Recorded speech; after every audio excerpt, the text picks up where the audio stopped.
everyone, you ready for a deep dive? We're commemorating Equatorial Guinea's Independence Day today. A great day to learn about their journey to becoming a nation. Right. October 12th, 1968. And I gotta say, getting there, it's a wild story. Ancient cultures, colonialism, unexpected turns, the whole shebang. It really challenges those simple narratives we sometimes hear about these topics. Yeah, no kidding. Okay, so we're talking west coast of Central Africa. Right. A small nation, but a fascinating history. Totally. But here's the thing. It starts way before any Europeans show up. Like, did you know about the pygmy populations? Oh, absolutely. Fascinating groups. Some still live in the remote areas. Exactly. Rio Muni, right. Living proof of just how old this land and its history really is. It's incredible, right? And it makes you realize just how much depth there is in these parts of the world, you know? Yeah. Places we might not know a ton about. It's like a whole hidden world. And then on top of that, you have the Bantu groups, the Fang, Igbo, Bubi, Annabon peoples, all migrating there over time. Imagine that. Centuries of this amazing cultural fusion. It's mind-blowing. So we've got this whole blend of people and cultures, and then bam! 1472. The age of exploration. You got it. Enter Portuguese explorer Fernando Po. Looking for a new route to India, if you can believe it. Talk about a detour. Ends up on Bioko and Annabon, these islands, and boom, Portugal claims them. 1474, they're colonies. But of course, word gets out, and suddenly Spain and Britain want in on the action. Classic. It's like every time competing empires, all after the resources, the location. And let's be real, Equatorial Guinea had both. Absolutely. And ultimately, Spain ends up on top. Yep.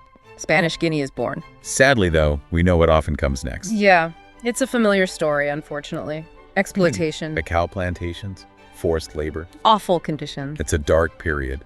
But even then, within that system, the seeds of nationalism are planted. This yearning for self-determination starts to grow. It's tragic, but often that shared struggle, it kind of brings people together, right? Sadly, yes. And that brings us to the mid-20th century. The decolonization movement is in full swing. Across Africa, nations are demanding independence. And there's that pressure within Equatorial Guinea too, of course. But also outside, right? I mean, the UN's getting involved. Exactly. Local and global movements all pushing for change. And Spain's feeling it from both sides. So finally they announce they'll grant independence. And that leads us to that incredible day. October 12th, 1968. Equatorial Guinea is officially independent. Francisco Macias Nguema, he's the first president. Can you imagine what that moment was like? After so much struggle, finally a nation of their own. A mix of emotions, for sure. Yeah. Hope, excitement, probably some uncertainty too. Absolutely.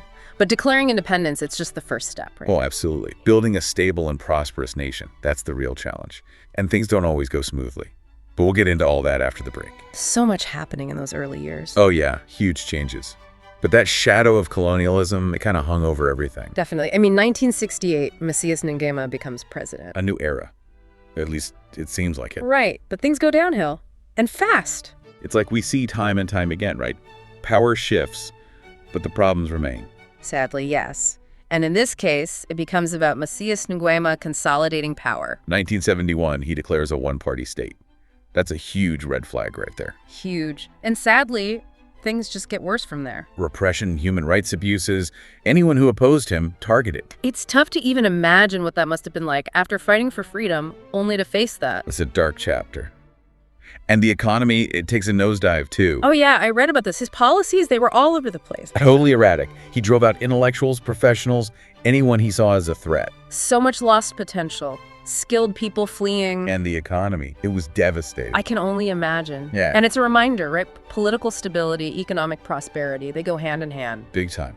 And without that stability, it's tough to build a strong foundation. Which brings us to 1979, the coup. Led by Teodoro Obiang Nguema and Basogo, Nguema's own nephew. Talk about a power struggle.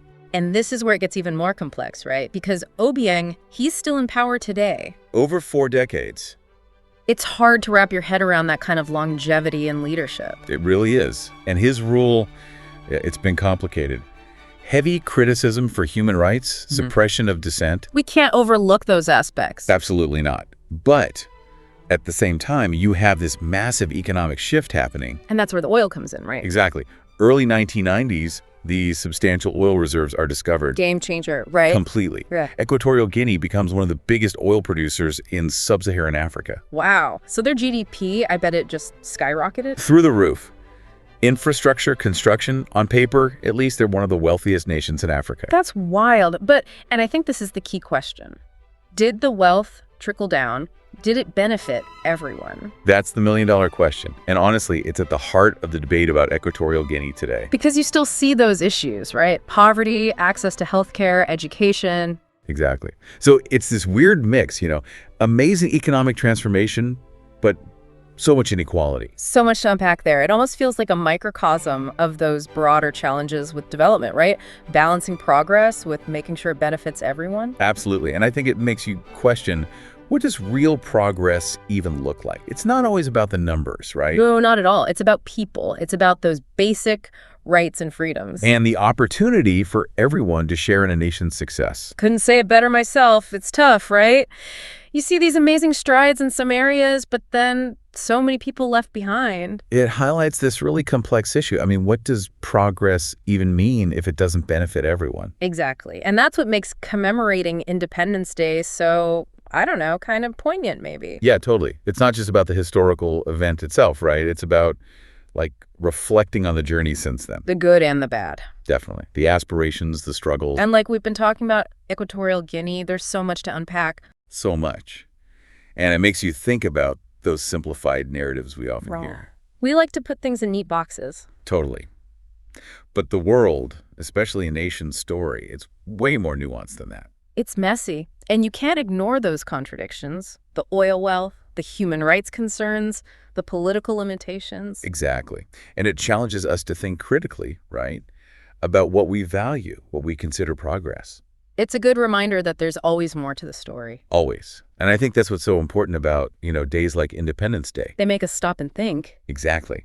It's a time to celebrate how far a nation has come. But also to acknowledge the challenges, right? Absolutely. Yeah. And I'd even say it's a chance for us as global citizens to learn more, to engage with these complexities. I love that, to go beyond just reading the headlines. Right, to understand the nuances. And, it's not about judging, right? It's about empathy, about starting conversations. Totally. And maybe, just maybe, playing a small part in making things a little bit better, even just by understanding the issues. Couldn't agree more. Well, on that note, I want to say a huge thank you to you for sharing your expertise with us today. My pleasure, really. These are conversations that need to be happening. 100%.